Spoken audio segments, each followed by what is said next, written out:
Pembangunan jembatan kembar yang menghubungkan Jalan Sulawesi Banjarmasin Tengah dengan Jalan Masjid Jami Banjarmasin Utara akan berimbas pada penutupan arus lalu lintas pada jembatan Sulawesi 2 tersebut yang terhitung mulai 27 Juli sampai dengan 31 Desember 2022 mendatang.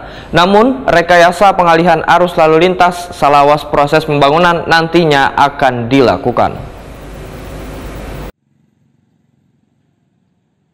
Pembangunan jembatan kembar yang menghubungkan Jalan Sulawesi Banjarmasin Tengah dengan Jalan Masjid Jami Banjarmasin Utara akan berimbas pada penutupan arus lalu lintas pada jembatan Sulawesi 2 tersebut, sehingga warga sudah kada bisa melewati kawasan proyek pembangunan jembatan terhitung mulai 27 Juli sampai 31 Desember 2022 mendatang. Rekayasa pengalihan arus lalu lintas lawas proses pembangunan jembatan pun nantinya akan dilakukan dikarenakan konstruksi jembatan yang lawas akan dibongkar.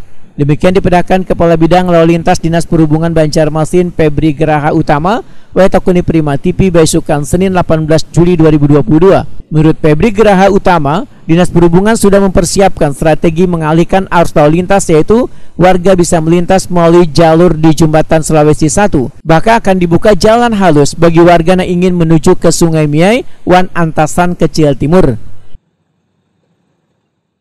Simulasi H-1 sebelum jadwal itu ditutup.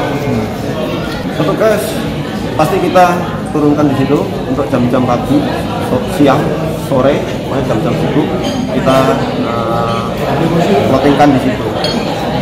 Untuk saran alternatif, kemarin dengan rapat koordinasi dengan PUPR, papan informasi jauh-jauh ditempatkan sebelum jembatan. Harapannya masyarakat mengetahui di area Jalan Sulawesi itu ada pembangunan dan pasti menyebabkan kemacetan. Yang tadinya berangkat jam 7:30 ya bisa jam 7:45 itu lebih awal, dan mencari jalan alternatif yang lain. Artinya masyarakat sebelum berangkat sudah mengetahui di mana ada macet, jangan lewat situ. Itu sampai kapan, Bang? Sampai akhir tahun.